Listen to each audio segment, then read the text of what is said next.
Good morning, everybody, and welcome to Coffee with Craig. Very much appreciate you guys tuning in. Please take a moment to like and share this video feed so that your friends can join in on the conversation. Also, please remember to subscribe to our YouTube channel and follow our Facebook page. Tons of stuff going on there. So if you guys want to know what's going on, with gun rights in the state of California, Washington, D.C., Oregon, any place you want to know, FPC is the spot. So please make sure to follow us on Facebook. You guys may recall recently I told you about an incident that took place in Nevada. There was a young man who wore one of our Don't Tread on Me t-shirts to school. And, well, he got in trouble and was told that if he wore it again, he'd be in trouble again. Well, he contacted us, and guess what? We're suing that school district. Now you folks are calling me. You guys are texting me. You guys are Facebook messaging me. You guys are doing everything, telling me, where can I get this t-shirt? Well, now I got something to tell you. And this is where you go to get those t-shirts. You can find them at fpcgear.com. That's fpcgear.com. It's real simple.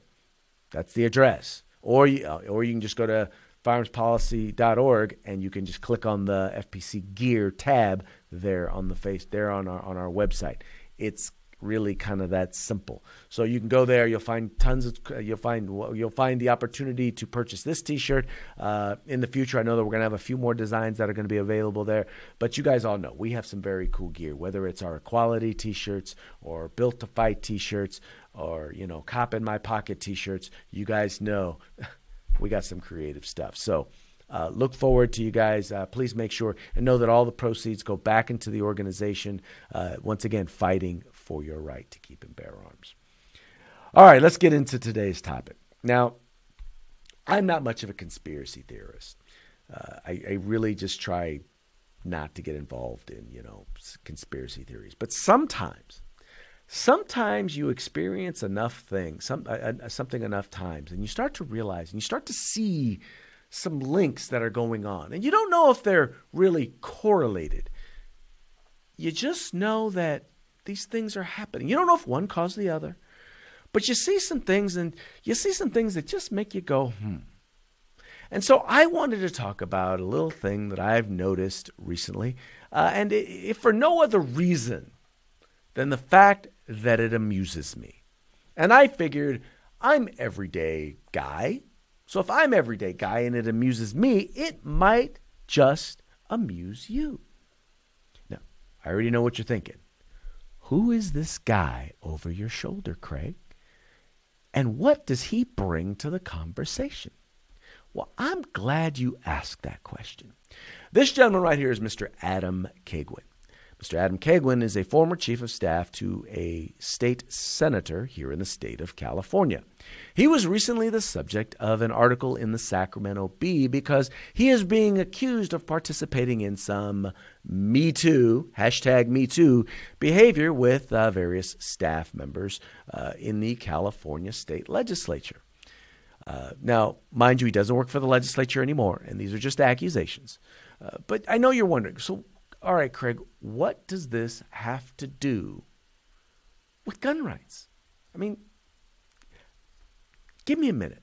Just give me a minute. Now, some of these figures, you guys, some of these people and organizations we're going to talk about, you guys might be familiar with. Some of them, you might not. Do me a favor. Please do not go into the comment section and go ahead and ruin the surprise. All right, so let's move right along. So, as Mr. Kagwin may or may not have participated in this #MeToo behavior, he was working for one Senator Leland Yee. That's right, that Leland Yee. No, don't tell them. They don't know yet. Don't tell them. What I will tell you at this point is that Mr. Leland Yee was a rabidly anti-gun senator from San Francisco, state senator from San Francisco, who actually was the member who introduced the first bullet button ban here in the state of California in order to eliminate the ability to have long guns with detachable magazines. Yeah, that was this guy. Leland Yee from San Francisco. Adam Kegwin was his chief of staff. Now, bookmark that, all right? Just put your finger right there. Hold it right there. We're going to come back to that, okay? So let's move forward. So once leaving the employ of Mr. Leland Yee, who was, how shall we say, retired from the California State Senate, Mr. Kegwin went on to work for an organization. I won't say the name of the company, but a consulting firm here in the state of California that predominantly worked in politics and did PR and PR consulting. And one of their clients, the client that, to my understanding, Mr. Kegwin worked very, very closely with, and I know this because he once tried to kick me out of a press conference, that was being put on by a legislator who was sponsoring legislation support or promoted by this group. That would be Everytown for Gun Safety. Now, I'm pretty sure that you have heard of Everytown for Gun Safety. In the event that you have not, just know that this is an organization that also has been involved with or helped fund Moms Demand Action. I know you guys have heard of Moms Demand Action. Okay, if not Moms Demand Action or Everytown, then you might remember the defunct Mayor Against Illegal Guns. Yes, Mayors Against Illegal Guns. Now, this was a group that was started by billionaire Michael Bloomberg. Now, I know you've heard of Michael Bloomberg. I know you know who he is. He's the individual who has spent millions of dollars in cities and states across the country in order to deprive us of our right to keep and bear arms. And the group that he started with was, once again, this group, Mayors Against Illegal Guns, which was a group of mayors and politicians in general from across the country who said they were only against illegal guns, but kept sponsoring legislation and doing press conferences trying to ban legal guns. That's what they did. Now, unfortunately, though, they had to shut down Mayors Against Illegal Guns because, well, and they started Everytown, but they had to shut down Mayors Against Illegal Guns, well, because their mayors kept getting indicted, arrested, charged with ethical violations. Take, for example, Mayor Silva from the city of Stockton. He was also involved. He was involved in a gun-related incident as one of his firearms wound up involved in a murder or a shooting. Was it a shooting or a murder? Regardless, to say that wasn't the only thing that Mr. Silva would eventually wind up being charged with. But he was not the only politician that wound up hashtag wearing orange. You guys might remember that. That was Everytown's thing. Wearing orange is supposed to be like, we're wearing orange for gun safety. Yeah, well, he wound up wearing orange. But he was not the only politician who wound up wearing orange. In fact, none other than, oh my Lord, is that Leland Yee? That's right. Leland Yee was arrested. Forget this. Putting together a gun smuggling operation. That's right. He was the go-between between a person who wanted to smuggle guns, a gun smuggler, and a person who wanted to purchase smuggled guns into the United States, which included everything up to and including rocket launchers. That's right. This is the guy. Yeah, you guys go ahead, put it in there. You can say, yeah, I already knew that. But this is the guy. He's the guy, right?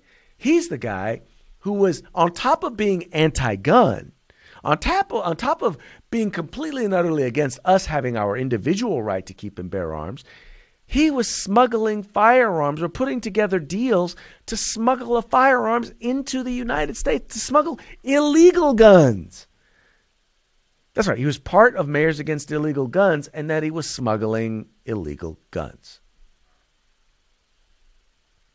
Oh, but wait. There's more. So this is the guy who was involved in the whole gun smuggling operation. He's better known as Shrimp Boy. Now, Shrimp Boy is a known figure in the city of San Francisco. He's a known figure there who's been involved in a number of different things there in the community, both some legitimate, some accused to be involved in some things illegitimate. But it was a sting operation where they were actually after this individual, where Leland Yee actually got caught up. Now, this then ties us to one other prominent politician. Now, I will just say this.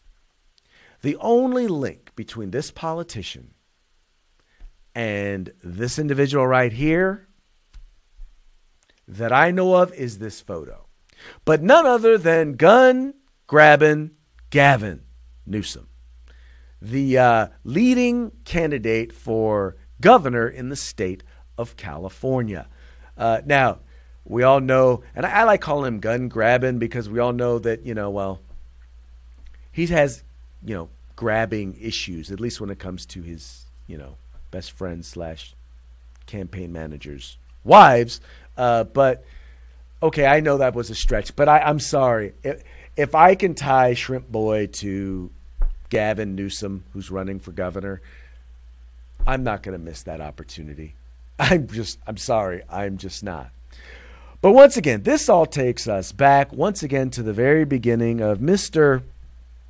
Adam Caguin, who is the person who clearly ties the Me Too movement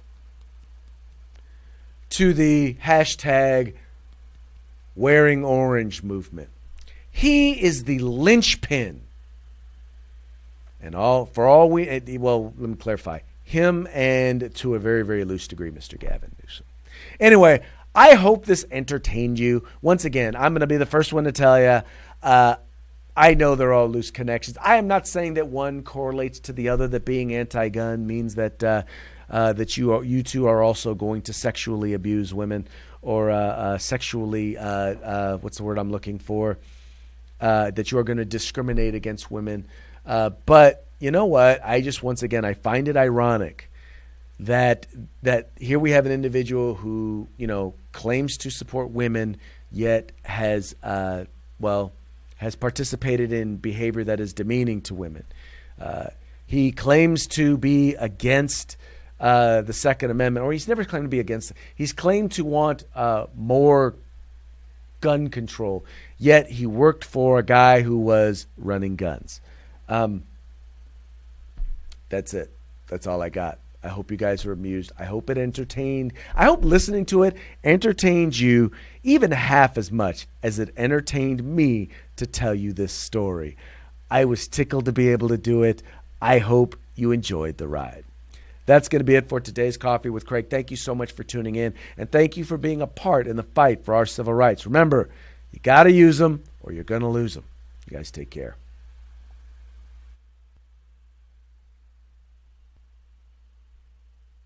If you like our videos, follow, subscribe, like, and share.